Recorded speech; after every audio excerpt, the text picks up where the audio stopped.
Elles ont moins de 45 ans, entrepreneurs au parcours des plus inspirants. Mesdames, Messieurs, je suis ravie de vous retrouver pour notre rendez-vous hebdomadaire. Préparez-vous dans tous les cas à saliver pour cet autre numéro de Moi Femme sur votre chaîne. Et je vous le disais, nos invités ont un dénominateur commun.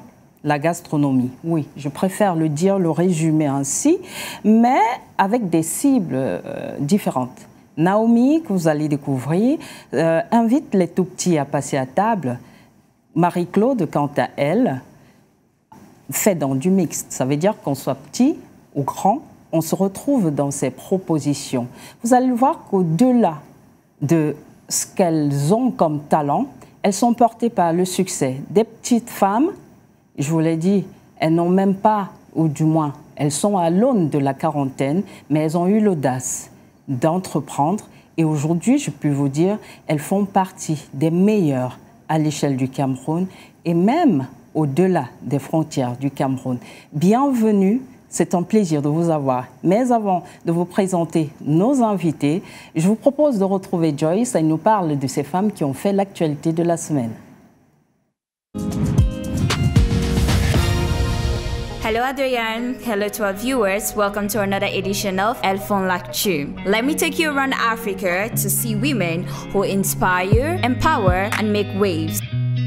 We will be starting this edition with Carol Grace Berger, who is a Cameroonian activist honored with an Outstanding Young Cameroonian Award for her leadership in the diaspora. She has been instrumental in promoting cultural identity and youth empowerment. Her initiatives focus on connecting young Cameroonians abroad with opportunities back home. Through her advocacy and community projects, she has fostered social and economic development. Moving on to Nigeria to meet the Nigerian designer Lisa Folawiyo, who is celebrated for blending traditional African prints with modern fashion.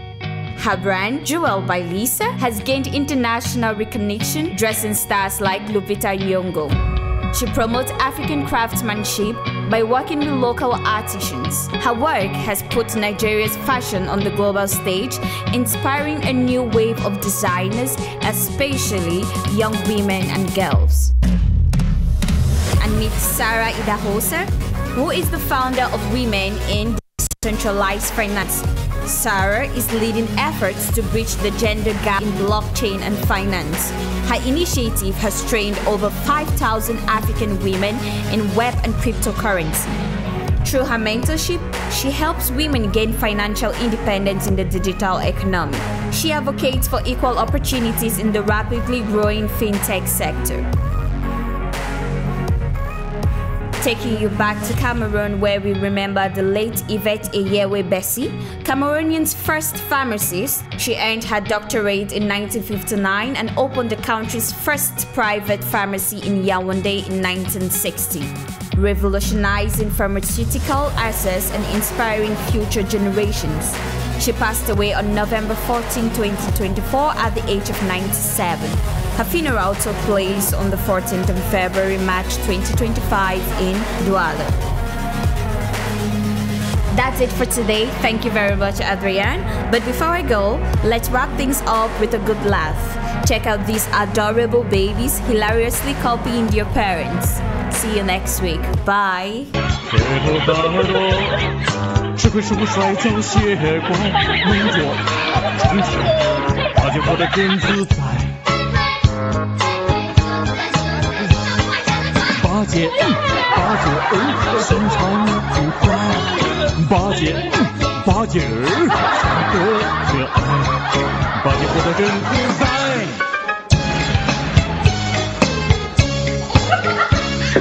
八戒。 Merci Joyce, c'est toujours un plaisir de te retrouver. Merci pour ce clin d'œil sur la fin. Nos invités nous ont retrouvés sur ce plateau. J'accueille avec beaucoup de plaisir Naomi Bakam. Bienvenue. C'est un plaisir de vous avoir. Marie-Claude Koloko, comment est-ce que je dis aujourd'hui? Je ne dis plus l'épicurienne avertie, je peux dire chef désormais, c'est officiel. Chef Marie-Claude Koloko. Chef Marie-Claude Koloko. Voilà. Mais je reste l'épicurienne. C'est la même personne. Voilà. Martial Neufenam, notre psychologue clinicien. Bonjour. C'est un plaisir de vous avoir comme chaque jour. Comme chaque semaine, comme chaque semaine, voilà. On ne présente plus. Oui. Premier stop, c'est avec vous, chef Marie-Claude Koloko. Mais avant de rentrer dans le vif du sujet, d'aller en détail sur votre parcours, je propose qu'on regarde ça. Vous nous avez confié certaines de vos photos depuis la petite enfance, de votre vie de famille, maman, hein, et aussi de vos réalisations. Et grâce à votre descriptif, regardez ce que nous avons fait de ça. Seulement en vous, soyez au moins le premier à croire en vous-même. Je ressens une reconnaissance profonde envers toutes les personnes qui prient pour moi, m'encouragent et me soutiennent. C'est un trésor, un cadeau d'avoir un réel cercle de soutien. Si vous avez un rêve, n'ayez pas peur de le poursuivre. Il y a des défis bien sûr, mais avec de la détermination, vous pouvez réaliser vos rêves. Et s'il vous plaît, n'hésitez pas à partager votre histoire. J'ai hâte de voir ce que le futur me réserve et surtout, je suis super excitée à pouvoir transmettre au maximum à ma future génération, des personnes qui me suivent, des personnes qui ont la même passion que moi. À bientôt pour la très belle aventure qui nous attend nous tous. Voilà, Marie-Claude Koloko, chef. C'est l'histoire d'une autodidacte passionnée de cuisine et qui aujourd'hui s'affirme et s'impose parmi les meilleurs. Qu'est-ce que ça fait de revenir d'une formation à Amaury Guichon? C'est pas monsieur n'importe qui. Pas du tout. Reconnu pour ses sculptures en chocolat, réputé à travers le monde. Il faut du cran pour oser dire c'est là-bas que je veux apprendre. Qu'est-ce que ça fait? Écoutez, je le dis toujours, je suis d'abord une autodidacte, donc ça veut dire que la culture de l'apprentissage, de la discipline, je la vis. Donc, et je le dis, je crois qu'on a déjà eu cette discussion, que l'ignorance humaine est encyclopédique, on n'arrête jamais d'apprendre. Et à partir de là, on ne peut que s'améliorer, parce qu'on a l'ouverture d'esprit de comprendre qu'on ne connaît pas tout. Et je me souviens, 2 semaines dans le cours, du moins dans la formation, je me suis dit, mais c'est carrément, c'est 40 ans dans le noir. Je ne connais rien du tout. Tellement passionnée. On vous sent émue, Marie-Claude. Oui, mais je le suis parce que je parle de ma passion. Moi, je suis quelqu'un de très passionné, donc j'ai même envie de pleurer. C'était une longue formation et c'est rien de nouveau pour moi, juste que j'applique ce à quoi j'ai toujours ma motto. Mon motto, c'est de ne jamais arrêter d'apprendre. Donc, c'est pas nouveau. Mais c'est bien parce qu'au moins j'ai pu faire ce que j'ai toujours voulu faire. Que du chemin parcouru. Que du chemin parcouru. Pour ceux qui t'ont connu à l'aune, au moment où tu lançais ta page Les Mignardises ou bien l'épicurienne avertie, on avait même du mal. Ta modestie, lorsqu'on t'approchait, moi particulièrement en tant que journaliste, et que bluffé par tes réalisations, j'osais t'appeler chef, tu disais non, non, non, non, je ne suis pas chef. Je dis, non, non, non, je n'ai pas qualité à porter ce titre. Pourtant, ce que tu faisais, du moins, ce que tu es aujourd'hui confirme ce que nous pensions à l'époque déjà. Déjà, bravo pour tout ce parcours. Merci. Et se former dans ce centre, Amaury Guichon, pâtissier chocolatier franco-russe, connu pour ses créations et surtout ses sculptures en chocolat, c'est pas à la portée de monsieur tout le monde, ça coûte. Je préfère insister d'abord sur le coût de cette formation avant de parler de la qualité pour préciser qu'il y a tellement de candidats, mais il ne suffit pas de payer la formation, il faudrait avoir du talent pour mériter entrer dans cette école-là. Oui, effectivement, si je puis me permettre, c'est une formation qui coûte juste pour les frais de scolarité 14 750 $, plus précisément. Et bon, sans compter les autres frais qui vont avec. Oui, mais je pense que ça vaut son pesant d'or. Je l'ai toujours dit, il n'y a pas de prix sur l'éducation. Et apprendre du meilleur. Nous parlons d'Amaury Guichon qui fait partie des meilleurs de sa génération. Et le côtoyer de plus près encore m'a fait comprendre pourquoi on le pense, parce qu'il vit sa passion, le mec. On avait carrément des dessins, je ne sais pas si on va appeler ça des patrons, on avait le sentiment que vous êtes carrément des architectes où il faut tout mesurer. Et nous qui n'étions pas vraiment performants en technologie, ou vue de face, perspective carrière. Voilà. Oui. C'est dire que pour être pâtissier, il ne faut pas... On sort, il faut des avoir... mathématiques. Voilà. Wally, le robot, était notre spécimen à gérer cette semaine, parce que à chaque session, il a des masterpieces qu'il présente avec chaque apprenant. Et nous, c'était Wally. C'était carrément... moi, je me suis prise pour un ingénieur. C'était... une semaine intense, on sortait de là, le mascara, c'est devenu du chocolat, c'était tellement intense. Mais il faut autant de connaissances pour pouvoir sortir un Wally. Et la plupart d'entre nous, je dirais peut-être à 60%, n'ont pas connaissance du chocolat. Donc l'art du chocolat, c'est carrément un autre... il y a tellement de choses à apprendre, il faut tempérer, il faut faire ceci, il faut faire cela. Après quelques minutes, ça se brise. Donc la pression, la précision, la discipline, c'était... Non, je les respectais encore plus. Parce qu'on le voit là, il est tout souriant et tout propre. Mais nous, on sortait de là, je dis, on était recouvert de chocolat. Chaque jour, il fallait changer de tenue et il insiste sur la propreté. Parce que c'est vrai, on fait confiance plus à une personne qui semble maîtriser son art. Donc, waouh. Wow. Que de choses à apprendre. Que de choses. Vous arrivez à sortir des sentiers battus et on se dit, pour ceux qui pensent encore que pour être pâtissier, il suffit juste de savoir comment assembler la farine et du sucre et on est pâtissier, non, on a tout faux. C'est tout faux parce que, je le dis souvent, préparer le ndolé, c'est... Ça va, on peut se débrouiller à faire un ndolé, mais si tu veux nous sortir un bon 4 quarts, c'est des mathématiques, c'est une science parfaite, la pâtisserie. Un peu plus, 2 grammes de farine de plus ou 1 gramme de sel en plus, ça change complètement la donne. Donc moi-même en autodidacte, c'est beaucoup de recherche. Il fallait que je regarde. Je ne suis pas la recette que j'aime le plus. Je comprends. J'essaye de comprendre la technique derrière le millefeuille. Et pour ça, il y a plusieurs personnes, c'est pas tout le monde qui est un bon professeur. Tu dois regarder autant de vidéos pour comprendre, au fait, la technique. Donc... Et lorsqu'on vient, par exemple, de l'Afrique subsaharienne pour aller être du côté des États-Unis, pour être entouré, parce que vous étiez pratiquement pour cette session, pratiquement la seule noire. Oui, je l'étais d'ailleurs. C'est vrai qu'une qui se rapprochait était brésilienne. Une pâtissière brésilienne. Mais pour cette session... Est-ce qu'on arrive avec des complexes? On s'est dit, il y a forcément des choses où bien le regard des autres nous amène à douter un peu? Pour moi, c'est vrai que je suis américaine déjà à la base, on dirait comme ça. C'est pas un monde nouveau pour moi, mais de manière prédominante, c'est des Caucasiens, des Blancs, qui y vont. J'ose espérer que le fait de voir quelques visages noirs va motiver le noir à se perfectionner aussi, même si ce n'est pas notre culture, à vouloir pousser l'idée d'être parmi les meilleurs et de ne pas se limiter juste à se dire non, c'est un monde juste pour les Occidentaux.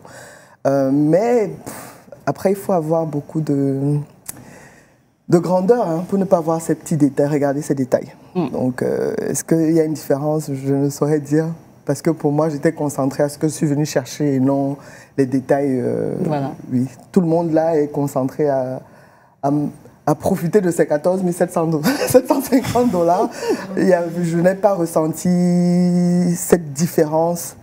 Mais il y avait moins de noirs. Donc moi, réellement, si tu n'es pas fort d'esprit, tu peux te dire ce n'est pas mon monde. Mais ma motivation, ce n'est pas ce monde, c'est celui-ci. Donc, Voilà. on reste concentré. Voilà, Martial, ce qu'on retient, c'est elle est certes portée par le succès, mais il y a une notion, la discipline. Et rester focus. Tous ceux qui, ou la plupart, ou les grands qui ont réussi, ont généralement été disciplinés. Je pense que c'est une recette sans laquelle le succès ou la réussite n'est pas vraiment possible. Mais la discipline demande un entraînement, ça demande une éducation.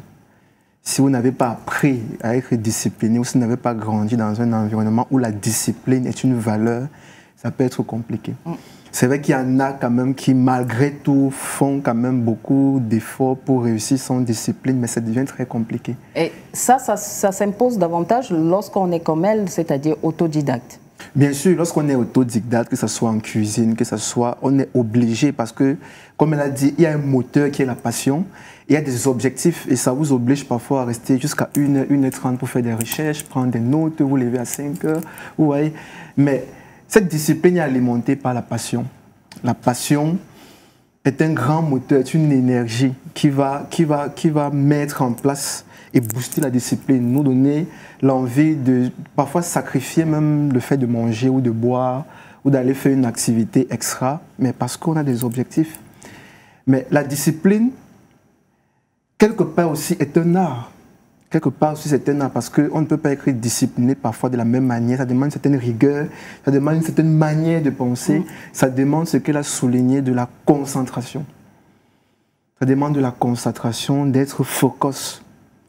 Et si on est tiraillé, c'est difficile d'être discipliné. Ne pas se laisser distraire par les bruits extérieurs, pas être carrément dans sa bulle. Pas des compagnies, pas des mauvais conseils. Vous imaginez, plus encore pour une femme, si vous êtes marié, vous avez des enfants, et si vous avez un époux qui est, on va dire quoi, qui n'est pas ambitieux, pour lui, vous devez rester à la maison, préparer, laver le sol. Ça peut être compliqué, ça devient un challenge de plus qui peut déconcentrer et nous rendre moins disciplinés. Vous voyez, pour une femme, ça peut être encore beaucoup plus compliqué, surtout si on a des charges, si on est peut-être aîné, que toute la famille court derrière vous pour avoir 100 francs, pour avoir 200. Mais ce rôle social, ce statut social peut biaiser un peu la discipline. Mais ça demande du caractère, ça demande une certaine personnalité, une certaine autonomie. La discipline demande de l'autonomie, être capable de dire non ici, non là, et rester focus. Mais c'est plus difficile qu'on peut le penser. C'est plus difficile, c'est pour ça que ça demande de l'entraînement. Et dans un domaine comme la cuisine, pas la cuisine amateur que nous faisons, on mélange un peu de ail, mais une cuisine professionnelle, scientifique et artistique. La cuisine, c'est comme la musique, ce sont des disciplines scientifiques, c'est-à-dire qu'il y a des théories, il y a des règles, mais c'est aussi artistique parce que ça demande votre génie de l'imagination, ça demande votre génie créateur, ça demande votre capacité à mobiliser certaines émotions pour rendre service à la science que vous faites. Dans tous les cas, lorsqu'on est dans une logique où on apprend, est-ce qu'on compte forcément ses heures?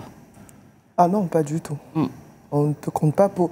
Dans le cadre, par exemple, de la formation, c'était tellement intense, c'est 2 mois qui, généralement, n'est pas le temps requis. Des personnes le font un peu plus longtemps. Mais là, ils ont carrément concentré en 2 mois les essentiels de la pâtisserie pour vous donner une belle vitrine, chocolaterie, confiserie, les glaces les meilleures que j'ai mangées.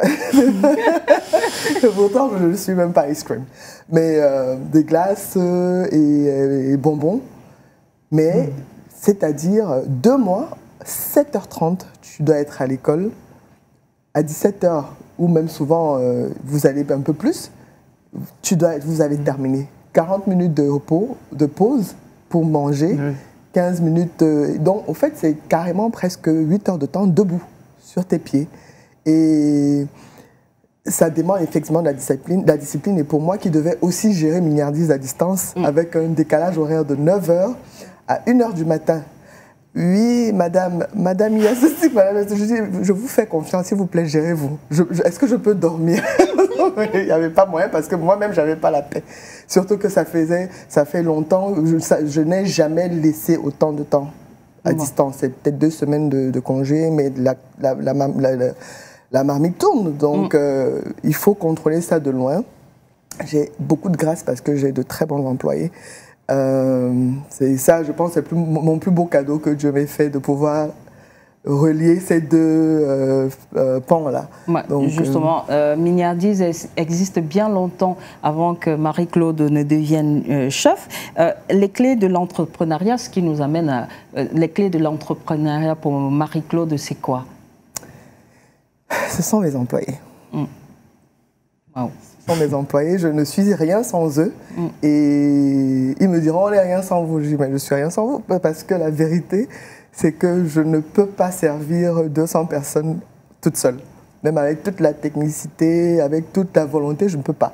Et avec la rigueur que je mets dans mon travail, si je n'ai pas des personnes qui essayent d'épouser ma vision, parce qu'on ne peut qu'essayer, à la fin de la journée, c'est d'abord Je précise que vous employez des jeunes Camerounais, mais des jeunes que vous avez pris la peine de former ou bien de recycler pour certains. En majorité. Voilà, pour que ces jeunes-là soient à la hauteur des exigences que vous avez. On a séjourné dans vos ateliers et ce n'est pas toujours évident de travailler pour Marie-Claude.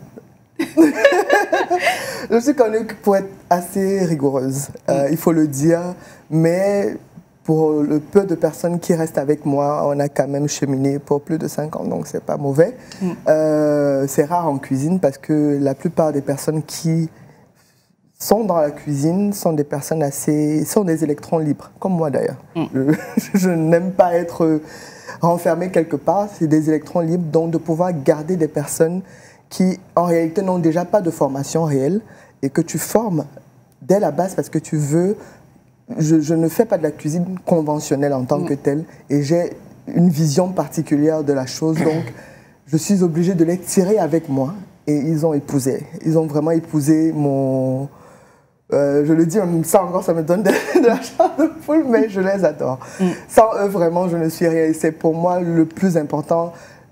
ce côté humain-là. On manque beaucoup d'altruisme dans le travail ici au Cameroun, que ce soit même les clients, que ce soit les personnes en général, les employés, même les gens ne se donnent pas de la valeur parce que le métier de bouche, on le sait, n'est pas un métier qu'on respecte beaucoup au Cameroun, en Afrique en général. En Europe, il y a des chefs millionnaires, ici, se font tellement d'argent au-delà de leur passion. Mais on respecte la gastronomie. Ici, c'est pas ça. On veut penser que parce que tu coupes les oignons, tu dois adhérer à un certain nombre de choses. Donc moi, mes employés, c'est d'abord eux. Et il y a un reproche qu'on fait souvent à Marie-Claude, c'est cette tendance, c'est un peu comme si les propositions de Marie-Claude sont élitistes. Et oui, ça fait sourire, mais c'est...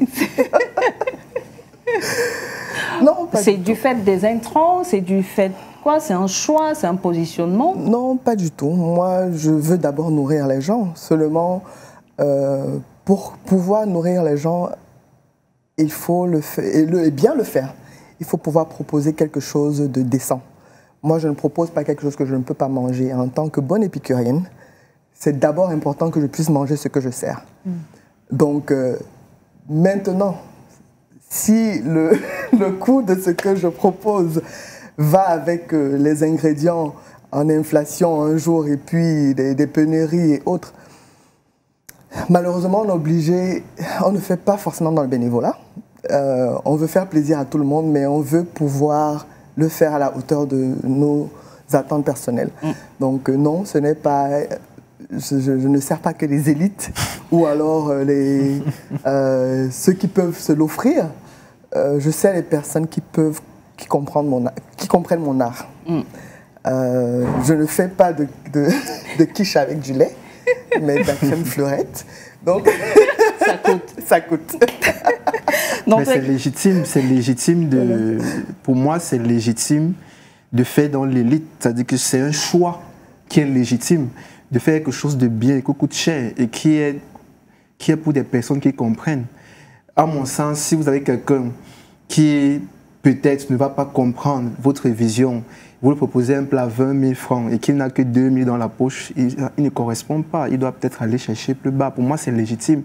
Et on n'a pas à culpabiliser On n'a pas à culpabiliser d'offrir quelque chose qui est bien fait et qui coûte cher. C'est un rayon. Je veux penser que le fait de mettre à niveau tout le monde, donc je ne veux pas penser que parce que tu as 2000 francs, tu ne peux pas t'offrir mon gâteau. Je veux penser que je vais te le vendre tellement bien que tu vas aller chercher l'argent pour compléter. C'est ça la différence. Ça, c'est la business woman qui parle.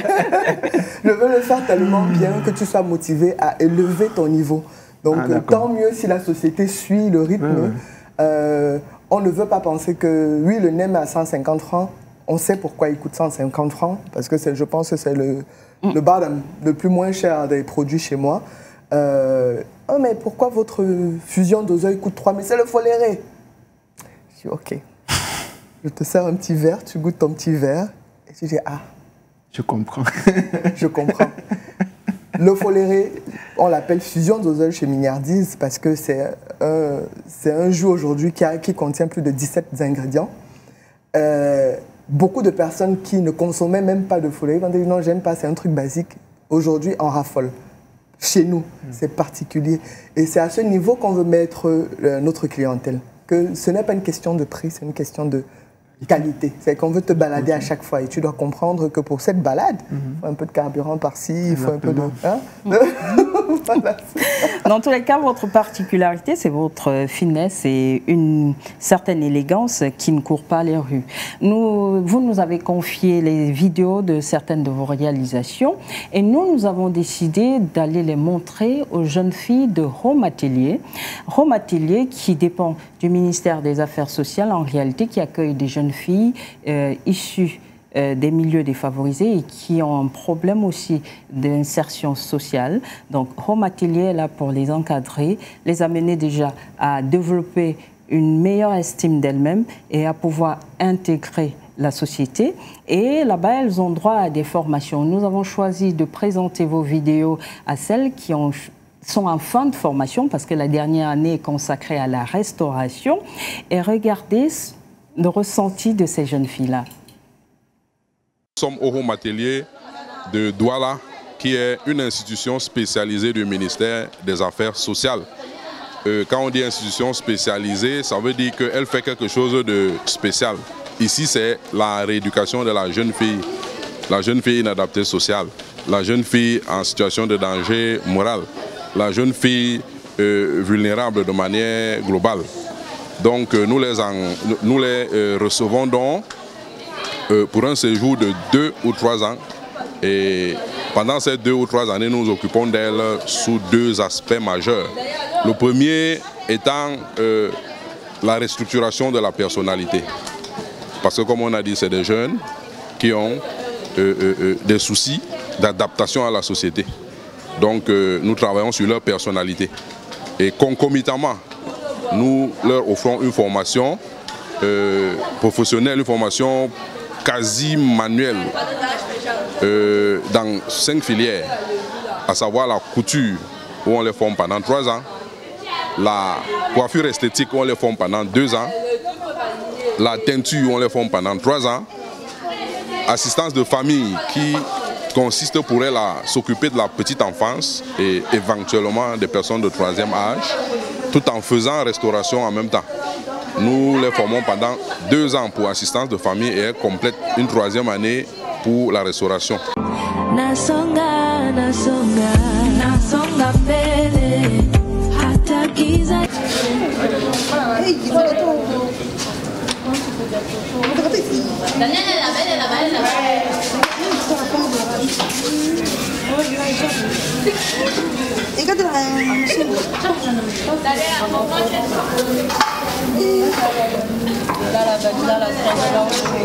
Ça c'est à base de champignons.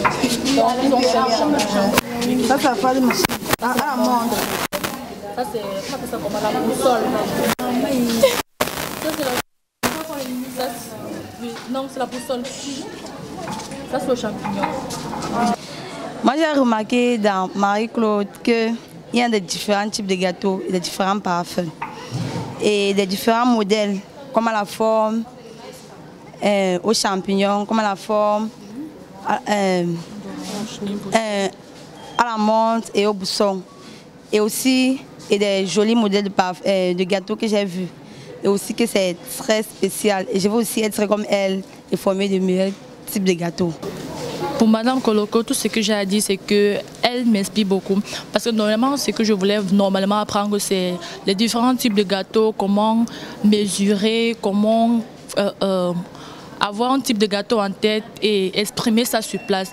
Donc avec cette vidéo, je crois qu'elle me donne l'espoir de foncer encore, l'inspiration de foncer encore, de m'améliorer pour connaître au moins comment faire le gâteau à la boussole que j'ai vu qui m'a ébloui. Et d'autres types comme à la pomme, aux champignons et à l'avocat. Donc j'espère bien qu'avec cette formation, je vais booster pour que je sois pas comme elle, mais pour voir plus que elle.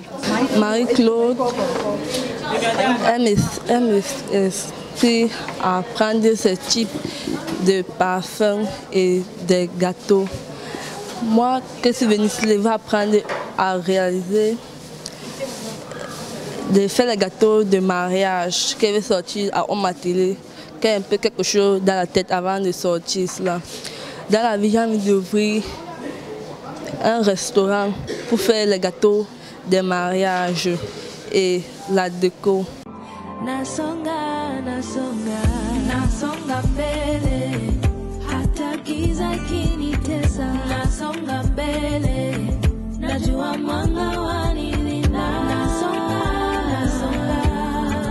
J'ai remarqué qu'elle travaille dur pour connaître tous les parfums de gâteaux qu'elle a dû faire. Ça m'inspire à apprendre plusieurs types de gâteaux et aussi plusieurs parfums de gâteaux.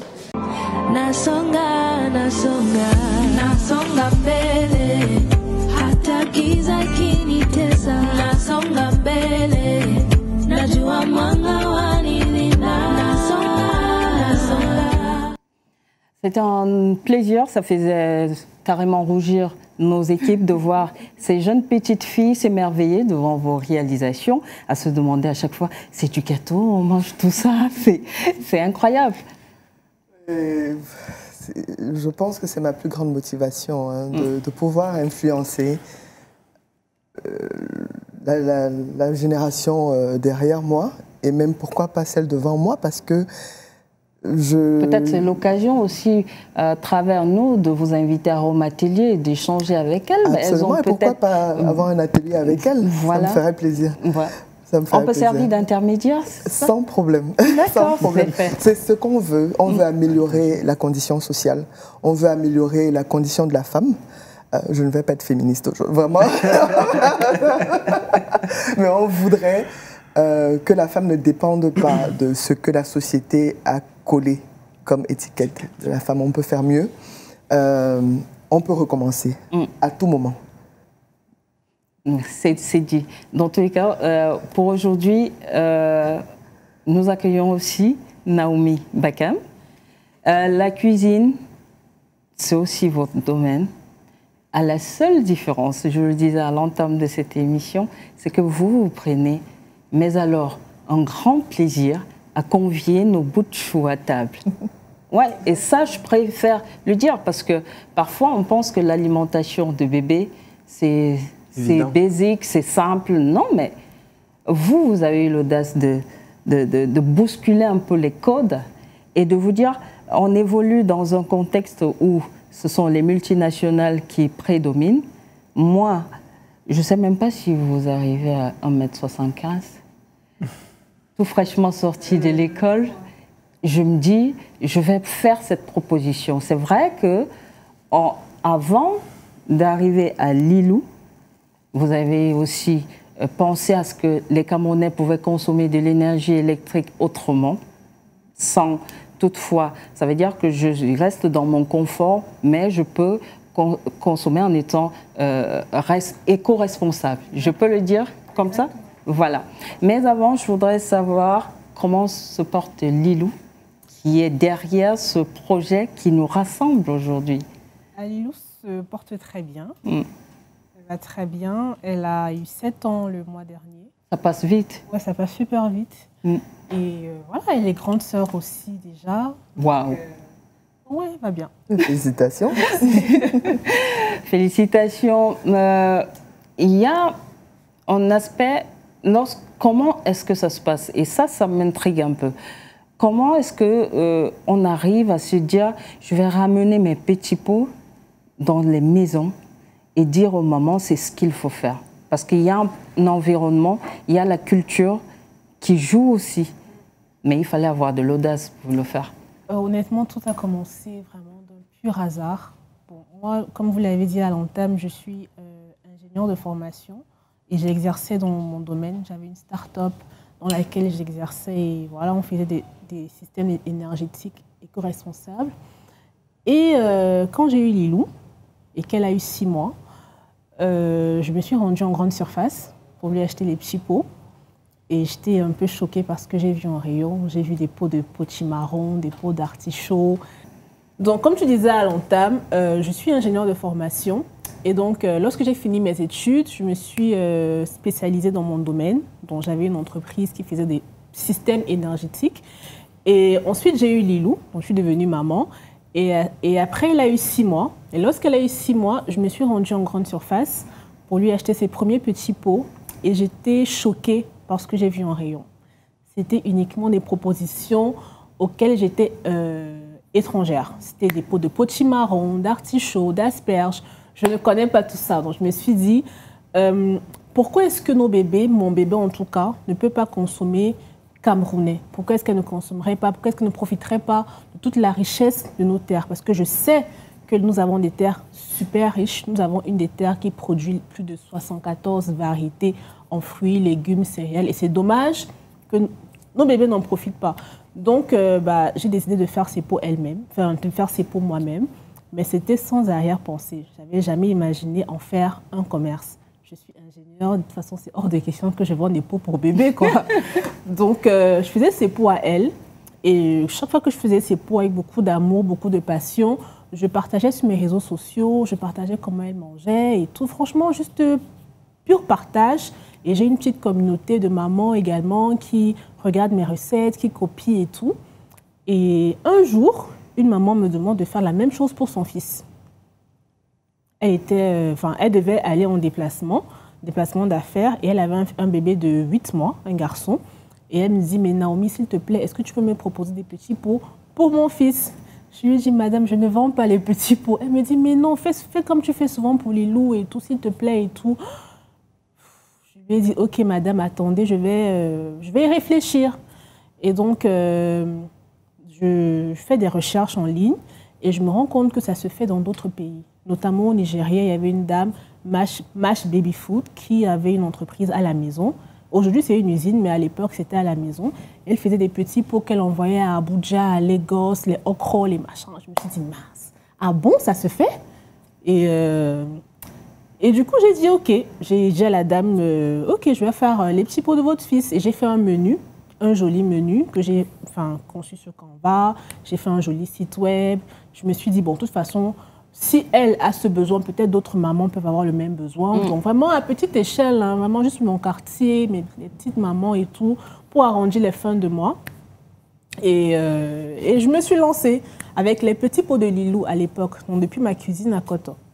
Et j'ai livré la dame, j'ai filmé la livraison et tout, j'ai lancé sur les réseaux sociaux. Il y a eu beaucoup d'engouement, beaucoup de personnes ont partagé, mais zéro commande. Zéro commande. Forcément, en même temps, qui va commander les petits pots. On se sent un peu douché. Chez une étrangère, elle est ingénieure, c'est même pas son domaine, c'est bizarre, quoi. Donc, j'ai pas eu de commande. Mais je continue à communiquer tout le temps sur les réseaux sociaux, Facebook, Instagram et tout, sur les bienfaits des aliments et tout. Et la dame est rentrée de son voyage. Et quand elle rentre de son voyage, il y avait un dernier petit pot dans son frigo. D'ailleurs, c'est le pot poulet au fromage qui est toujours vendu aujourd'hui et est très, très, très bien apprécié par les bébés. Et elle donne ce pot au bébé. C'est un pot de carottes, de patates douces, de fromage et de poulet. Et le bébé a tellement bien mangé. C'est-à-dire que le bébé mangeait comme il a englouti le pot. Et elle a filmé le bébé, elle m'a envoyé la vidéo. Elle m'a dit, mince, je mets quoi dans les pots-ci? Fais-moi la même chose, s'il te plaît. Et je regarde la vidéo, je dis à la dame, s'il vous plaît, est-ce que je peux repartager cette vidéo? Elle me dit, oui, il n'y a pas de souci, repartage. De toute façon, j'en ai même déjà parlé à mes cousines, à mes amis et tout. Elles vont te contacter. Et donc, je repartage la vidéo sur Instagram et Facebook. Et j'ai eu une deuxième commande. Et après une troisième commande. J'ai commencé en août 2019 dans ma cuisine. En décembre 2019, je faisais des centaines de pots dans ma cuisine que j'envoyais à Bafoussam, à Yaoundé. Enfin, je livrais à tout le monde et j'avais des bébés dépendants de mes pots. C'est-à-dire que s'il n'y a pas mes pots, c'est une catastrophe. Et je me suis rendu compte que je ne livrais pas à n'importe qui. Je livrais aux dames, aux cadres, aux femmes de certains rangs. Je livrais dans des grandes maisons, aux directrices et tout. Je me suis dit, mais les femmes, si elles ont des nounous, elles ont les moyens d'avoir tous les chefs, tous les petits pots au supermarché qu'elles veulent, pourquoi est-ce qu'elles vont prendre les petits pots Lilou? Et je me suis rendu compte que mes pots sont particuliers, mes pots ont un goût, le goût du Cameroun. Mes pots sont frais et qu'il y a un marché. Il y a des mamans qui veulent que leur bébé mange bio. Cette fraîcheur, en fait. Et du coup, je me souviens, excusez-moi, j'ai beaucoup parlé, ce 31 décembre 2019, mon compagnon, mon mari, aujourd'hui mon compagnon à l'époque, il faisait les livraisons à ma place. Et il rendu une livraison à 23h55. Un 31 décembre. Et il est ingénieur également, de la même école. Et il me dit, Naomi, c'était bon. Franchement, faisons comme les gens qui ont fréquenté. Ça, c'est une vraie entreprise. Laissons le quartier. Faisons comme les... Et il m'a dit, faisons comme les gens qui ont fréquenté. Faisons un business plan. Formalisons l'entreprise. Cherchons les fonds. Faisons de ça vraiment, rendons ça propre en fait. Et je lui ai dit, ok, il n'y a pas de souci. Et on a fait un business plan, on avait besoin de 35 millions, pardon, dans le business plan pour avoir le local, les machines et tout, machin. On n'a pas un rond. On n'a pas un rond. Et je me souviens sur les réseaux sociaux, tellement je communiquais, il y avait une communauté de personnes qui me disaient, mais ouvre ton capital, on veut investir, ouvre ton capital, on veut investir. Je me suis dit, mais il y avait des gens qui me disaient d'ouvrir mon capital, ils vont investir. Essayons un peu voir si on peut avoir des fonds contre les actions dans l'entreprise. C'est ce qu'on a fait. On a ouvert le capital le 3 mars 2020 et le 7 juillet 2020, on a officiellement ouvert Lilou Baby Food à Bepanda. Après avoir récolté plus de 45 millions. À un moment donné, on disait aux gens, gardez votre argent, c'est bon, on a déjà tout ce qu'il nous faut. Et donc, depuis 2020, aujourd'hui, nous nourrissons les bébés avec amour, comme on le dit dans notre slogan. Nous avons plus de 100 variétés de petits pots. Pour les bébés de 6 mois, de 9 mois, de 12 mois, nous avons des compotes de fruits, nous avons des yaourts, nous avons des bouillies. Et aujourd'hui, nous ne sommes plus à Bepanda, nous sommes maintenant à Koto, dans une plus grande usine, mieux équipée, avec un plus grand effectif. Et nous avons nourri plus de 15 000 bébés en bientôt 5 ans. Nous sommes dans tous les supermarchés de la place, Carrefour, Maïma et tout. Et c'est comme ça que ça a commencé. Donc, juste pour vous dire que j'ai jamais imaginé, quand j'accouchais ma fille, qu'elle me mènerait jusqu'ici aujourd'hui. Voilà. On dit simplement que c'est ça aussi, le destin. Ouais, franchement, je suis sûre que c'était le destin. Il y a 7 jours, ou tout au moins une semaine, l'édition d'avant, nous recevions sur ce plateau, assise à votre place, Aimée Catherine Moukouri. Et c'est ainsi qu'elle parlait de vous. Ah ouais? On regarde. Mon rôle modèle, en fait, c'est Naomi Bakam. Naomi Bakam, qui est une jeune entrepreneur. Pourquoi je l'ai pris comme rôle modèle? Parce que, à côté de Rebecca Enonchan et de Kate Fotso qu'on a vu tout à l'heure, c'est une femme qui, je pense, une jeune femme, qui va arriver à être Bakam, dans le top 30 des fortunes dans quelques années. Parce que qu'on ne voit pas venir. Qu'on ne voit pas venir. Et je parle d'elle pourquoi? Parce qu'il faut qu'on se dise la vérité. Nous sommes dans une société où l'argent attire beaucoup. Le chiffre est très important et on ne se rend pas compte que ce n'est pas forcément en étant dans le milieu de l'art, du divertissement ou du showbiz qu'on peut gagner de l'argent. On peut avoir une entreprise vraiment bien pensée et c'est son cas. Moi, son histoire me marque pourquoi? Parce que c'est une jeune Camerounaise qui a étudié ici. Elle a eu son GCE à Limbé. Grâce à sa bravoure, son intelligence, elle a intégré Polytechnique ici au Cameroun. Et au sortir de là, elle n'a pas travaillé dans une grande entreprise. Elle a monté sa start-up avec ses amis qui, dès le départ, a gagné des prix. Et après en étant jeune maman, elle a lancé Lilou Baby Food et moi je la rencontre justement comme ça parce que je tombe sur une page qui explique un peu la toxicité qu'on retrouve dans les produits pour bébés qu'on nous vend, qui sont importés, et elle fait des produits localement avec des variétés et tout, et j'achète. Avec des produits locaux. Voilà, avec des produits locaux. Et tout le monde en parle, on dit oui, c'est la jeune fille. Et quand je commande les pots pour ma propre fille, la personne que j'attends le livreur, et c'est elle-même qui était à la livraison de son produit. On parlait déjà d'elle dans les médias. C'est elle-même qui est venue me livrer. Pendant au moins, je veux dire, pendant des mois, c'est elle-même qui était. Et je n'étais pas surprise quand après ce projet-là a gagné des prix. Voilà. En 2024, c'était le prix Pierre Castel. Début de cette année, c'était sans publicité, un prix de Atijari Wafa Bank. Voilà, elle arrive à gagner bien sa vie. Elle crée des emplois et elle est derrière un projet qui a une certaine valeur, le bio, que tous les pays étrangers nous envient. Voilà. Vous êtes surprise? Non, ça fait plaisir. Ça fait plaisir. Effectivement, Madame Emekati Moukouri était cliente et je me souviens justement de cette livraison-là. Je me souviens très très bien de cette livraison. Et elle était encore cliente avec son autre bébé. Et vraiment, je la remercie pour sa fidélité et son soutien. Voilà. Nous parlions il y a une semaine des femmes inspirantes dont le parcours était inspirant. Et on a demandé pour l'occasion à chacun de nos invités de parler d'une femme qui incarnait ces femmes dont les nouvelles générations devaient suivre pour se projeter et pourquoi se réaliser, pourquoi pas se réaliser. Et donc, Emekati Moukouri n'a pas hésité à parler de Naomi Bakam. Naomi Bakam que nous connaissions sur les réseaux sociaux, mais qu'on n'avait pas pris la peine de suivre dans les détails. Et puisque nous avons bien voulu savoir ce que Naomi fait, on s'est autorisé à scroller sur vos plateformes et on a découvert, on va diffuser ces images et par la suite, vous allez nous dire dans quelles circonstances et à quelle occasion. Forum et le Programme alimentaire mondial ainsi que d'autres organisations ont convié Lilou Baby Food à un dialogue régional sur l'amélioration de l'accès et l'abordabilité des aliments complémentaires nutritifs et sûrs produits localement dans les pays à revenus faibles et intermédiaires comme le Cameroun. Nous avons pu échanger entre les parties prenantes nationales et régionales, identifier les forces et faiblesses des producteurs de farine infantile locale et former un consortium pour être plus efficace dans la lutte contre la malnutrition dans nos pays. J'ai beaucoup appris de ces échanges et j'ai hâte d'en faire profiter à tous les petits gourmets de Lilou Baby Food. Croyez en vous. Croyez en vous parce que personne ne croira en vous plus que vous-même. Et si vous ne croyez pas en vous, ce serait dommage. Parce que demain, après-demain, vous vivrez avec des regrets.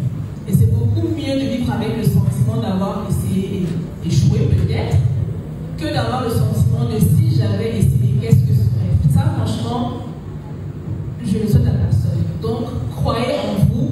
Vous venez d'un background difficile, vous avez pas de moyens, vous n'êtes pas, je sais pas, peu importe votre situation actuelle, votre background, vos niveaux d'études, etc. Croyez que vous pouvez réaliser votre rêve, ce qui est dans votre cœur, et faites le maximum pour le faire. Je suis un exemple vivant de ce qu'on peut commencer de zéro, se donner les moyens, travailler ardemment, comme l'a dit Antiquette, travailler, be at your best at all times et arriver à quelque chose. Donc, à vous de voir si vous allez aujourd'hui essayer, tenter ou vivre demain avec vos regrets. C'est par là que je voulais terminer. Voilà, on a aussi envie d'applaudir parce que là, ils applaudissaient. Voilà, on revient sur la première partie de cette vidéo. Là, on vous parlait de l'importance de la nutrition en Afrique subsaharienne notamment. Et le Cameroun n'est pas épargné. On a la partie septentrionale du pays qui fait face à une crise alimentaire et ce sont les enfants qui sont les premiers touchés. Effectivement, le Programme alimentaire mondial nous a conviés à Dakar, au Sénégal. Donc nous, c'est-à-dire les producteurs Effectivement, le programme alimentaire mondial nous a conviés à Dakar au Sénégal pour voilà, discuter des moyens d'enrichir davantage les produits alimentaires pour bébés. Effectivement, nous les producteurs locaux, surtout de produits pour bébés, de céréales infantiles pour bébés, devons mettre un accent sur la richesse nutritive parce qu'en fait, il n'est pas juste question de broyer le riz, le maïs et tout et donner aux bébés. Les bouillies infantiles ont des exigences à avoir en termes de richesse nutritive pour que le bébé qui les consomme à partir de 6 mois est le nécessaire pour grandir et voilà, avoir tous les nutriments dont il a besoin pour sa croissance. Donc en fait, ce forum est une plateforme pour nous les producteurs, déjà d'échanger entre nous, d'avoir voilà, nos difficultés. Partage d'expérience. Partage d'expérience, exactement. Oui. Et aussi avoir des recommandations de ces organisations-là sur comment enrichir davantage nos bouillies. Et donc moi, en rentrant de là, j'ai pris beaucoup de notes. Il y a eu beaucoup de remarques que nous avons exécutées, mis en exécution pour encore davantage... pour répondre un peu aux normes. Exactement, voilà. Pour enrichir davantage nos bouillies. Donc voilà, ça c'était pour la première vidéo. Et la seconde, la deuxième partie? Alors la deuxième vidéo, c'était lors de la remise de prix du Sofaway, qui était, je crois, en janvier ou en février, le mois dernier. Et j'étais d'abord très surprise de recevoir ce prix. J'allais là-bas en tant que panéliste et j'étais choquée qu'on m'appelle en tant que le prix Sofaway. Et c'était un grand honneur, un grand plaisir. Et donc, lors de mon intervention, ma dernière intervention, pour encourager les femmes, je le dis toujours, qu'il faut oser en fait. C'est vraiment dommage. Imaginez, vous vivez avec le regret de si j'avais essayé. Vous vous rejoignez parce que Marie-Claude dit mon 40e anniversaire, je me dis non, stop, il va falloir que je franchisse ce pas-là pour ne pas vivre avec le regret. Oui, parce que vous n'avez qu'une seule vie. Vous n'avez qu'une seule vie. Et demain, vous serez devant la télé avec les enfants. Moi, c'est ma phobie. Et je verrai une femme qui a osé, elle a eu une entreprise de petits pots pour bébés. Et je dis à mes enfants, ah, j'avais cette idée, c'est dommage, quoi. Donc, essayez, ça peut être toi. Essayez, osez, donnez-vous les moyens et voilà. Moi, c'est toujours ce que je dis. Et je ne sais pas si c'est tabou de demander aujourd'hui, grâce à Lilou, vous employez à peu près combien de personnes? Alors, 15 en direct. Et il y a beaucoup de temporaires dans les grosses productions. Mais 15 en direct, 12 femmes. Waouh. C'est voulu, c'est voulu? Non, c'est voulu, c'est voulu. Vraiment, à compétence égale, je prends la femme.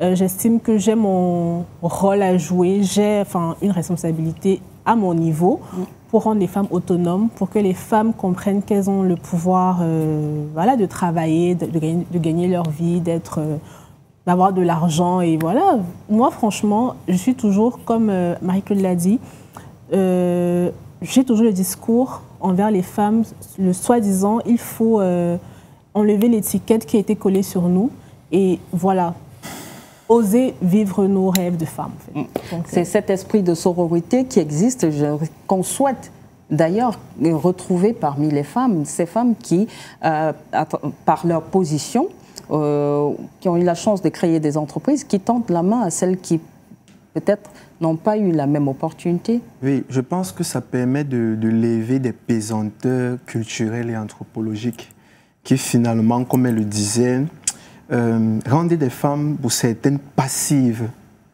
vraiment. Et parfois, pour certaines, elles ont beaucoup de choses en elles, mais les pesanteurs culturelles et certaines croyances les rendent passives. Et c'est vrai que lorsqu'elle a dit qu'elle emploie 12 femmes sur 15, ça fait sourire, mais pour moi, c'est légitime. Mais pour moi, c'est comme un coup de pouce. Vous voyez un peu, c'est comme un coup de pouce pour dire... Parce que, malheureusement, je le dis, nous sommes dans un patriarcat vicieux. Où à chaque 2 mètres, vous verrez un homme qui est en train de faire quelque chose. À chaque 2 mètres, on promeut les hommes. Mais c'est bien, ça permet un peu de faire un peu d'équilibre. Qu'on sente qu'il y a un peu d'équilibre et qu'on n'ait pas l'impression qu'il n'y a que des hommes qui peuvent faire des choses. Mais c'est légitime. Il y a un aspect très important, et Naomi le relevait, son compagnon, aujourd'hui son époux, qui a joué un rôle décisif dans le résultat qu'on a aujourd'hui. Exactement, mais ils sont combien? Et ça relevait cet aspect, ce mindset-là qui permet à la femme d'évoluer et non de la tasser. Oui, justement, mais avoir un homme comme ça, c'est carrément un Oscar. Parce qu'ils sont combien qui vont réfléchir comme ça? Pour la plupart, ils sont programmés à vous dire, ben, tu restes à la maison, tu cuisines, tu me fais à manger, etc. Mais lorsque vous avez, je ne sais pas s'il faut dire la chance ou la grâce d'avoir un homme qui vous accompagne, qui vous dit non, stop, faisons quelque chose de plus grand, réfléchissons, et qui vous met en avant et qui est comme, je ne vais pas dire votre serviteur, mais qui vous accompagne. Mais c'est quand même... Parce que le visage de Lilou, c'est elle. Lui, il n'existe pratiquement pas, on ne le voit pas. Alors peut-être qu'il fait un gros travail en back-fond. Oui, pourtant il travaille en back-fond. En back-fond, il donne des conseils la nuit, comment faisons comme ça, vous voyez. Parfois on dit que derrière un grand homme se cache une grande femme, mais dans ce cas, c'est derrière une grande femme se cache un grand homme. Vous voyez, mais je pense que lorsque un homme arrive à se comporter comme ça, c'est la grandeur de l'homme. C'est la grandeur, parce que finalement, lorsque tu es en face d'une femme responsable, elle vous respectera toujours. C'est-à-dire que, pas parce que la femme est en avant que vous perdez votre place, vous voyez. Mais c'est magnifique et c'est vraiment inspirant, même pour moi qui suis homme, qui regarde, je ne m'imaginais pas que c'est d'elle qu'on parlait lorsque... oui, la semaine passée. La semaine dernière, c'est maintenant que je me rends compte. Mais même pour moi, homme, c'est inspirant de dire, mais on peut faire les choses différemment. La chose, c'est de faire les choses différemment. Mais différemment dans ce sens, on parle des choses simples. C'est-à-dire qu'il m'a fallu pratiquement 20 minutes pour comprendre ce que c'est qu'un pot. Pendant qu'il m'a fallu du temps pour réaliser de quoi elle parlait. Pour assimiler. Vous voyez? Mais parce que ce sont des choses simples, mais ce sont des choses quotidiennes, que des choses que les gens utilisent tous les jours, mais sur lesquelles on ne va pas forcément penser que ça peut être rentable. Et on peut rendre service aux gens avec et créer quelque chose de grand et d'inspirant. Dans tous les cas, ça fédère tellement de mamans aujourd'hui et tant mieux pour nos bébés. Parce qu'au moins, nos bébés sont en santé, bien nourris. Bien nourris, bio. Personnellement, je connais tellement de mamans qui utilisent vos pots et c'est rassurant de voir. Et le Made in Cameroun, en fait, c'est ça. C'est tout bénef pour nous. Non, mais c'est ça qui fait la différence. Moi, quand on me demande c'est quoi la différence entre... un pot Lilou et un pot étranger, je demande de goûter. Il faut goûter. Parce que quand tu goûtes la carotte qui a été fraîchement cultivée de Babadjou dans la semaine, il y a quelques jours, et qui est cuite à feu doux avec tous les aliments, tous les nutriments, et qui est fraîchement donnée au bébé, et à la carotte qui a fait le bateau, qui a été importé, enfin qui a été cultivé, on ne sait pas dans quel village, dans quel pays, le goût n'est pas le même. On a cette traçabilité-là et cette authenticité-là. En fait, tout est dans le goût. Donc, quand le bébé goûte le pot de carotte... Mais attention, Lilou ne m'a pas corrompu. Hein. C'est le cœur de la maman qui parle. Non, mais en fait, sans prétention aucune, juste le goût de nos terres. Nous avons des terres tellement fertiles que le goût de la carotte, je prends l'exemple de la carotte, mais il y a tellement de légumes, les courgettes, les betteraves, petits pois, etc., cultivés au Cameroun. Dans le goût, vous recevez la différence. Dans le goût, vous recevez la fraîcheur, vous ressentez la fraîcheur, vous ressentez le vrai goût du nutriment et surtout la richesse nutritive. À côté de ce que Naomi va dire, c'est peut-être une invite aux mamans.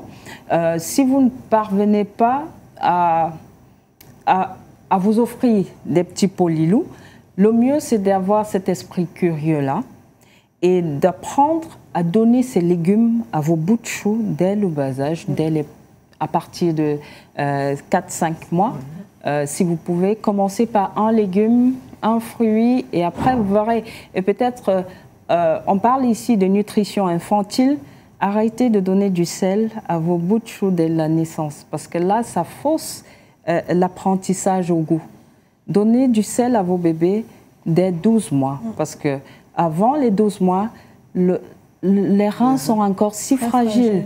Donc, respectez leur organisme des plus fragiles, offrez ces légumes, les légumes du terroir, et vous verrez que vous ne viendrez pas dire « mon bébé a du mal à digérer ». C'est vrai qu'avec ça, les pédiatres seront un peu au chômage, mais bon, c'est tout bénef pour la maman que vous êtes, parce que ces aliments respectent le tube digestif de vos bébés. Prenez juste la peine d'être super propre, parce que lorsqu'on manipule les fruits, lorsqu'on manipule les légumes, il faut faire très attention sur l'hygiène. Comment est l'environnement dans lequel je prépare les aliments de bébé? Si vous n'êtes pas sûr de votre environnement, référez-vous simplement, prenez ces petits pots et vous êtes... Mais si vous avez du temps et que vous êtes passionné, surtout passionné par votre bébé, là, parce que pour le faire, il faut avoir une bonne dose de passion pour nourrir ces petites bouchous qui ne demandent qu'à découvrir, parce qu'en fait, leur papille, ça veut goûter, ça veut savourer, ça veut tester cette betterave que nous-mêmes, parfois, on a du mal à manger, mais ces enfants en raffolent. Et c'est à ce moment que vous comprendrez l'importance des fruits et légumes des saisons. Je peux communiquer pour vous, tu voyez? Ça, je suis surprise par la maîtrise du sujet. C'est ça aussi notre métier. On rencontre tellement de profils qu'on apprend à rentrer un peu dans vos bulles pour savoir ce que vous faites. Je peux parler de l'illusion que vous avez créée avec la boussole en faisant le travail du sucre, le travail du chocolat, mais en fait, je comprends rien, mais je vais parler, j'aurai les bons mots. Mais sur la vérité, si on me demande le tempérage, c'est combien, c'est aucune idée. Et ne m'appelez pas lorsqu'il va falloir faire le petit robot Wally, parce que moi, calcul, technologie, non. Je me suis découvert des talents des dessinatrices. Ingénieur. Je suis ingénieur. Je suis dans ton... Vous êtes multicasquette, tout comme elle. Parce qu'au-delà de la pâtisserie, la décoration, n'en parlons pas. Vous avez dit, je nourris, mais je m'occupe aussi du développement psychologique, d'éducation. J'apprends à ces bouts de choix à s'approprier leur environnement et vous proposez des packages plutôt intéressants. Avis au moment, regardez et on se retrouve juste après. Le bien-être des enfants, c'est ma passion. Et grâce à mes enfants de 3 ans et 6 ans, je me cultive sur l'éveil créatif des enfants. Donc chaque année, je leur propose à eux, mais aussi à tous les parents de mon entourage, des packs complets pour les vacances. Je voulais qu'ils s'amusent par exemple à dessiner et mettre de la couleur à leur imagination. Alors j'ai conçu ce pack Picasso et bien sûr des livres d'activités pour garder le cerveau éveillé pendant les vacances. Donc voici les packs. Le pack de 2 à 4 ans, de 5 à 7 ans, le pack Picasso complet et le pack Picasso avec le tablier ISO. Vous avez dit, je ne prends pas un bout, je prends tout. Non, mais avec les enfants... Il faut nourrir le ventre, il faut nourrir l'esprit. Exactement. Lilou, quand elle a grandi, elle a eu 1 an, elle a eu 2 ans, elle avait d'autres besoins. Il fallait qu'elle s'occupe intelligemment. Et j'ai d'abord commencé avec la peinture fait maison. Je faisais la peinture pour elle à la maison et que je vendais après à d'autres mamans, aux clients de Lilou qui avaient des grands enfants, 2 ans, 3 ans. Après, c'était la pâte à modeler que je faisais à la maison toujours, que je revendais. Après, c'est des petits livres que je concevais. C'est carrément une industrie qui est née autour de Lilou. Voilà. Ouais. Et actuellement, elle a 7 ans. Vous allez voir, mes livres s'arrêtent à 7 ans. Je ne sais pas ce qu'il y a après. Quand elle va grandir, 8 ans, 10 ans, je verrai les besoins et comment aussi concevoir d'autres trucs. Mais vraiment, c'est elle ma première cliente. Donc, quand je conçois un livre, un pack, quand elle vient en vacances, en congé, je me dis, ah, les congés sont là, comment est-ce que je vais occuper cet enfant si loin des écrans et tout. Et je fais son pack que je propose à d'autres mamans et ça marche plutôt bien. Donc, ça veut dire que Lilou, qui est la première au contact avec ses produits, si elle n'adhère pas, on met de côté. Bon, non, mais très souvent elle adhère parce que moi, j'ai eu, dès le départ, la passion pour l'enfance. Donc, elle avait beaucoup de livres que j'achetais sur Amazon, dans les bibliothèques et tout. Donc, elle est fan de lecture, fan de peinture. Son petit frère aussi, très, très fan de peinture. Donc, c'est très facile pour moi de les occuper loin des écrans. Et j'ai beaucoup de mamans qui me suivent, qui me regardent et qui me disent « Ah, mais comment tu fais ?» et tout. Bah ça commence depuis le berceau, ça, il faut le dire. Et même depuis le ventre, parce que j'ai une petite anecdote. Il est ma toute dernière, qui a 5 ans aujourd'hui, enceinte. J'aimais écouter régulièrement une même musique qui m'apaisait et ça me permettait de dormir. Moi, je n'écoutais pas pour bébé, j'écoutais pour moi. J'ai été étonnée parce que je suis passée un peu à côté d'un burn-out à 3 mois et je me suis rendu compte que les nuits où je n'arrivais pas à m'occuper d'elle, lorsque je mets cette musique, elle s'endort. Et c'est là où je percute et je me dis, mais c'est génial. Et à 1 an, avant même d'apprendre à dire tous les mots, elle chantait, elle reprenait ça. Je dis, mais et ça, il faut le faire. Et parfois, nous passons à côté de ces moments magiques, cette communion et cette fusion. Si on veut que notre bébé, ça je le dis toujours, je n'étais pas très brillante en mathématiques, je peux le dire, parce que mes enseignants me regardent et ils savent. Je n'étais pas du tout brillante. Ils pouvaient expliquer toute la journée, je ne comprenais rien. Mais en littérature, c'était mon fort. Mais avec ma première fille, j'ai dit, toi, tu ne vas jamais me ressembler. Et je me suis attelée aujourd'hui, filière scientifique. Donc, c'est pour dire qu'avec un bébé, on peut amener l'enfant à aimer et à être focalisé sur des domaines qui, pour nous, n'inspirent rien. C'est exactement ça, parce que le cerveau de l'enfant, 0 mois, 1 mois, 2 mois, est très plastique. L'enfant, à ce moment-là, apprend beaucoup plus vite.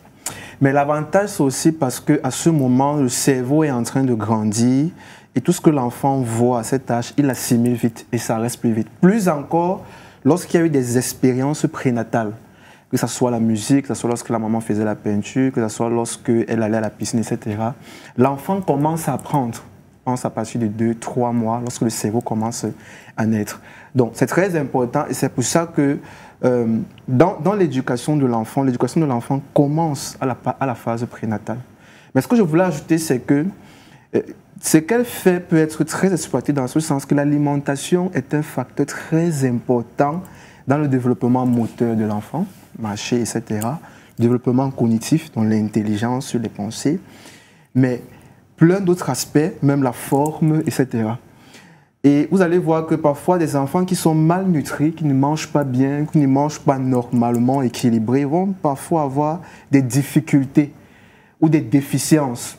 Ça peut être au niveau intellectuel, ça peut être au niveau social, mais tout ça c'est l'alimentation. Mais parce que, et vous allez voir que très tôt les enfants ont parfois des pathologies graves. 2-3 ans des pathologies graves, mais c'est dû à l'alimentation. Donc si vous avez un enfant qui a 6 mois, 8 mois et qui s'alimente avec des choses qui ont pris beaucoup d'engrais chimiques, etc., c'est un gros désavantage parce que ça va commencer à détruire pas mal de choses. Donc, même pour le développement psychologique de l'enfant, une alimentation aussi naturelle. Quand elle parlait, je me rappelle quand je partais au village, quand on sait un couscous, quand on vient de cueillir le maïs là, de casser le maïs au champ, on a égrené, on a écrasé, on a tourné. Lorsque vous mangez, c'est différent. Vous sentez une douceur. Et pour certains types de maïs, il y a comme une douceur de lait. Il y a comme une douceur, il y a comme un goût de lait. Ça, c'est l'enfant. Ça, c'est l'enfant qui parle. Oui, oui, oui. Mais imaginez-vous s'il y a 100 enfants qui mangent naturel. On aura de moins en moins de maladies. On aura de moins en moins des enfants qui naissent avec des maladies mentales. Parce que quand vous avez un enfant parfois qui naît avec une trisomie 21, autisme, etc., c'est quoi? L'alimentation de la mère en premier lieu. Et quand l'enfant naît, l'alimentation de l'enfant. Vous voyez un peu, donc c'est très important et vraiment... Ça, c'est un masterclass. Justement, et c'est le lieu d'interpeller les mamans et de faire écho à cela. L'éducation au goût, c'est très important. Oui. Et ne vous dites pas, si je mange ça, l'enfant doit manger. Oui, mais à quel âge? Parce qu'à chaque âge correspond à un certain type d'aliments à donner à bébé. Et vous gagnerez. Hein. Parfois, on est dans des idées reçues, ça coûte cher. Vous dépensez parfois de façon excessive sur ce qu'il ne faut même pas. Exactement. Pourtant, ce qu'il faut est à portée de vos mains. Et faites les marchés. Vous vous rendrez compte que par saison, vous avez accès à des légumes ou à des fruits à des prix vraiment dérisoires.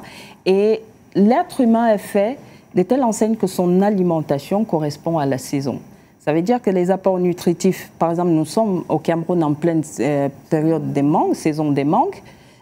Vous nourrissez vos bébés avec les mangues. Lorsqu'on finira avec les mangues, ce sera peut-être l'avocat, goyave. L'experte est là, elle sait de quoi je parle. Lorsque l'enfant s'habitue à ces fruits-là proposés, vous verrez difficilement un enfant dont la diversification alimentaire a été faite de façon efficace grandir et dire « je ne mange pas ça, je ne mange pas ça ». À un moment donné, il pourra lui-même décider, mais cet enfant aura eu les papilles qui ont eu cette expérience. C'est pour ça que je vous dis, Naomi, vos petits bouts de chou, elle les met à table. Hein. Non, mais en fait, il faut aussi revenir sur une anecdote. Il y a beaucoup de mamans qui attendent ardemment, impatiemment que leur bébé ait 6 mois pour leur donner le coq de la marmite, le ndolé de la marmite, les légumes, nos légumes locaux qui sont riches en sel, en huile et tout. Bébé mange ça à 6 mois, à 7 mois. Après, elle vient commander les pots lilo. Ça ne marche pas. On lui donne la carotte, on lui donne les courgettes, on lui donne les petits pois. Bébé ne mange pas, il ne veut pas. Ça va pas marcher. Son palais au sel. Ouais, son palais n'est pas habitué. Donc effectivement, comme vous l'avez dit, le bébé quand il naît, il ne connaît rien d'autre que le lait. Le lait maternel, ou bien le lait. Ou bien le lait. Donc il ne connaît pas le coq, il ne connaît pas le héros, le pain, il ne connaît rien du tout. Bébé, ouais. Donc c'est à nous, nous avons toutes les cartes en main. Et c'est à nous de donner à l'enfant, de l'habituer au rythme que nous voulons qu'il ait en fait. Très souvent, on conseille de commencer par les légumes qui ne sont pas sucrés. Les légumes sont, on va dire, fades. Oui, parce que lorsqu'on commence avec les fruits, le bébé s'adapte au goût sucré. Exactement. Et il sera difficile qu'il assimile les légumes. Donc, commencez par les légumes, mesdames. Haricots verts, oui, 100 francs. Verts, exactement. On peut faire une purée. Brocoli, voilà. C'est à Sandaga, le brocoli, les carottes, le potiron. Donc, le problème, c'est que les mamans parfois donnent aux bébés ce qu'elles aiment. Mangent. Non, ce sont ses papilles gustatives à lui. Hein. Donc, ça veut dire qu'éduquer son enfant, c'est pas forcément... On s'intéresse aux bienfaits, les apports nutritifs, et on laisse le reste. J'aime pas le brocoli, ça ne te concerne pas. J'aime pas les choux-fleurs, c'est pas pour bébé toi. Va aimer. Bébé va aimer. Donc, et lorsque c'est bien agrémenté avec du fromage, oh my goodness. Fromage, c'est un ingrédient très important. La vérité, c'est que les gens ont peur d'essayer, les femmes la bonne ménagère. Parce que c'est le manque de créativité qui fait en sorte qu'on bug un peu devant ces choses-là. Parce que je pense que certainement, elle a pris le temps de faire des recherches. Elle n'en savait rien du tout. Ouais. Il faut lire. Il faut lire, il faut s'informer. Comme je dis, l'ignorance humaine est encyclopédique, on n'arrête jamais d'apprendre.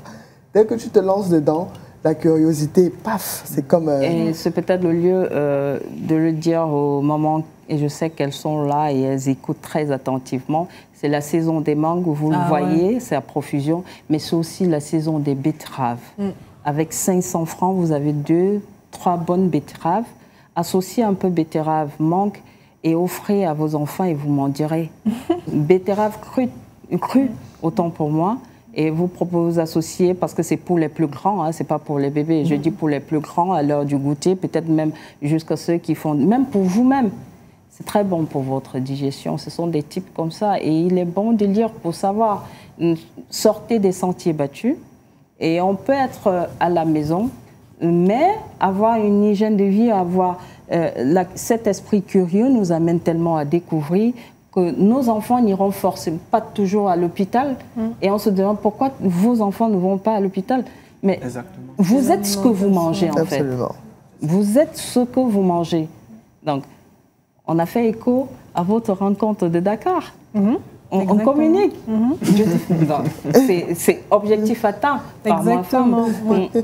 Maintenant, on parle un peu de l'entrepreneur parce que nous, en préparant cette émission, on avait le sentiment, si on devrait pitcher comme ça ou si on devait chercher au pif et prendre des profils de femmes qui inspirent de par leur carrière, de par leur parcours, on a pensé à vous deux parce que vos deux entreprises s'imbriquaient, parce qu'on parle d'alimentation, que ce soit pour les plus grands ou pour les plus petits.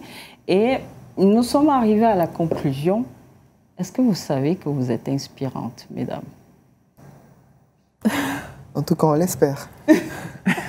Même si on ne le sait pas, on l'espère. Parce que le plus difficile, c'est d'évoluer dans un monde où on n'a pas d'exemple.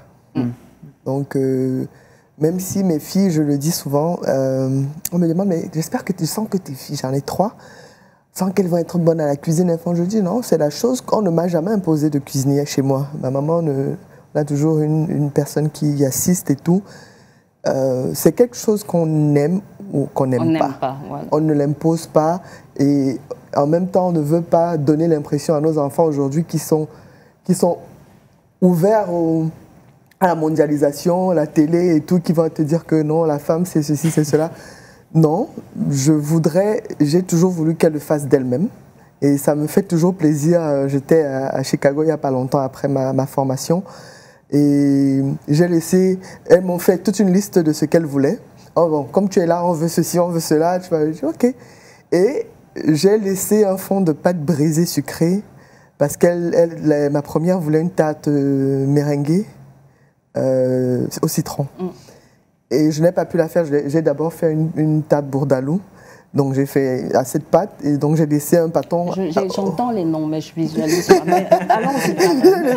J'ai laissé un pâton dans le congélateur. Et donc elle m'appelle.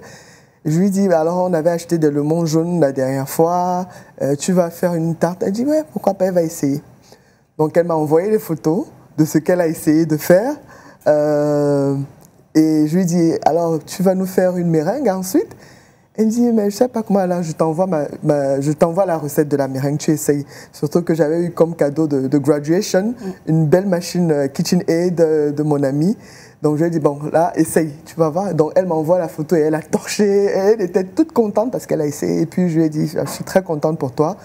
Mais j'étais surtout contente pour moi parce que je n'ai pas eu à la forcer à le faire. Donc ma théorie du quand tu veux, tu peux. C'est appliqué. Donc, c'est ça. Alors, la question, c'est de savoir si je sais que je suis off. La vérité, c'est que c'est pas un goal. C'est-à-dire que je ne me réveille pas le matin en me disant « Aujourd'hui, je veux inspirer les femmes ». Mon objectif de vie, c'est de vivre pleinement ma mission sur Terre. Donc, de faire mon métier, de nourrir les bébés. Voilà, finalement, même former à Polytech, ton métier, c'est quoi? Non, mais en fait, je vous assure que l'ingénierie que j'ai fait à Polytech me fait être ce que je suis aujourd'hui. Parce que les méthodes de formation à Polytechnique, si je n'avais pas eu cette formation-là, je ne me serais jamais en sortie dans ce métier-ci. Certes, je ne fais pas les calculs de puissance, tension, courant et tout, mais j'arrive à réfléchir, j'arrive à concevoir des trucs, j'arrive à faire des recherches, à me former. C'est grâce à ma formation à Polytechnique. Donc ça, c'était pour revenir sur cette question. Mais aussi, pour finir en disant, mon objectif, ce n'est pas me réveiller chaque matin en me disant je veux inspirer les femmes. C'est une conséquence de comment je décide de vivre ma vie. Mais surtout, ma plus grosse fierté et pression, c'est rendre mes enfants fiers, rendre mon mari fier, rendre ma famille fière. Et aujourd'hui, hier, je regardais, j'étais dans ma chambre, je travaillais. Je regardais une vidéo de moi sur LinkedIn. Et il y a Lilou qui est venue dans ma chambre. Elle s'est assise à côté de moi et on regardait la vidéo ensemble. Et elle m'a dit, maman, je suis trop fière de toi. En me prenant je vous assure, en me prenant dans ses bras. Et elle m'a dit, quand je vais grandir, je veux être comme toi. Je vous assure, ça... Mission accomplie. Ouais. Et puis voilà. That's all. Ça veut dire que d'une façon ou d'une autre, les premières personnes qu'on inspire, ce sont nos enfants. C'est le plus important. Mission accomplie, il n'y a plus rien à dire. Martial? Bien sûr, je le disais la dernière fois, le premier modèle d'un enfant doit être son parent. Doit être. Dès que quand l'enfant a déjà entre 0 et 2 ans, c'est sa mère. Après, ça doit pouvoir être ses parents. Maintenant, quand l'enfant devient adolescent, il va chercher à s'ouvrir et comparer entre les modèles de la télé, les enseignants et ses parents. On a tendance à... On va sortir bientôt de cette émission. Martial, je m'excuse. Mais avant, je voudrais qu'on essaye de sortir parce qu'on a vu le côté bling-bling de l'entrepreneuriat. Mais vous avez des peurs. Bien sûr. Ouais. Et votre première peur, c'est quoi, Anna? Première peur. Vous avez parlé de la ressource humaine. Chez moi, c'est chaud. Hein. Ouais, c'est chaud. La loyauté, c'est difficile d'avoir des personnes loyales. On se sent trahi quand... Souvent. Oui, souvent. Souvent, on a l'impression d'être utilisé par le personnel. De faire de l'exploitation parce que tu travailles beaucoup. Et Mais il y a aussi beaucoup de points positifs. Il y a des personnes qui s'engagent, qui travaillent avec le cœur, voilà, qui donnent tout ce qu'elles ont, qui travaillent avec beaucoup de perfection, du moins de rigueur. Mais la ressource humaine, c'est un point très, très sensible pour un entrepreneur, surtout pour moi qui fait des aliments infantiles, qui a besoin d'avoir des personnes sérieuses, qui respectent les procédures, qui respectent les normes. Voilà. De bout en bout. De bout en bout, oui. Donc c'est vraiment on n'a pas droit à la tricherie. On n'a pas droit à l'erreur, on n'a pas droit à la tricherie, on n'a pas droit au jonglage. Il faut des personnes qui soient conscientes de ça et qui comprennent quand il y a une sanction, elle est justifiée. Parce que c'est très sensible l'alimentation pour bébé. Parce que c'est une grosse responsabilité de nourrir les enfants. Exactement. Surtout quand on sait qu'ils ont l'organisme encore tout très fragile. Sensible, et on ne voit pas ce qui peut venir après. Donc, pour moi, vraiment, c'est la ressource humaine qui est une difficulté qu'on arrive à braver tous les jours. Sinon, à part ça, tout ce qu'on gère. Un pays. Je dirais pareil. De manière... j'essaye vraiment au maximum d'être la personne que je veux qu'il soit. Donc, il faut l'idée par exemple. Vraiment, c'est important. C'est-à-dire que si je veux qu'il soit là à 4 heures, je leur dis, je suis votre boss, mes boss aussi, ce sont mes enfants. À Mignardi, on n'arrive pas en retard. On n'arrive pas en retard à 7h30. Les employés sont chacun à son poste. Ce n'est pas un climat de peur, mais on sait, on connaît les règles, voilà. Il vaut mieux. Mais c'est du bâton et de la carotte et de comprendre ce qu'on est venu faire là. Donc c'est beaucoup de bavardage parce que j'ai pris des personnes qui n'étaient pas forcément des professionnels et c'était fait exprès parce qu'il n'y a pas plus compliqué à apprendre, à inculquer que quelqu'un qui croit qu'il sait déjà. Ouais, voilà. Très difficile. On ne peut pas avoir une pâtissière sur le plateau. On aurait aussi eu des pots, mais nous ne sommes pas des bébés. Donc, nous sommes des bébés âgés. Hein. Voilà. Chef Marie-Claude Koloko n'est pas venue les mains vides. La réalisation va le permettre. On va conclure cette émission en se mettant un peu à table. C'est vrai que j'aurais aimé que vous puissiez apprécier, mais dites-vous, si j'apprécie, c'est pour nous tous, puisqu'on se donne rendez-vous tous les samedis. On va se quitter, et tout ce que je peux vous souhaiter, moi je me dis, vous l'avez déjà. Mais il y a une chose que nous disons aux femmes que nous recevons ici, vous êtes les meilleures dans ce que vous faites, vous êtes inspirantes, et l'Afrique compte sur vous. Parce que quand je limite ça au Cameroun, ça veut dire que je ne vois pas votre potentiel. L'Afrique compte sur vous parce que notre objectif, c'est asseoir le leadership féminin sur le continent. Naomi, j'aimerais, si Dieu le veut, vous retrouver peut-être d'ici 5 ans et que, au-delà de ce que Aimé Catherine disait, qui bientôt sera que vous soyez et que vous soyez cité un peu à la Kate Fotso parmi les femmes milliardaires de ce pays. Amen. Et qui font du bien à ce pays. Et c'est tout ce que je vous souhaite aussi, chef Marie-Claude. Et je sais que d'ici quelques mois, vous allez repartir, cette fois-ci, pour une année de formation dans le domaine de l'hôtellerie. Oui, la formation. Vous voulez casser les côtes, parce qu'elle le disait lorsqu'on préparait cette émission, elle en a marre. Le service au Cameroun est malade. Elle veut proposer un autre regard. On peut servir l'autre dans le respect et on peut aussi, en tant que client, demander ce service avec respect. Absolument. Je vous souhaite bon vent. Martial, merci. Oui, merci pour ce bon dessert qui a été servi. Vraiment, c'est inspirant.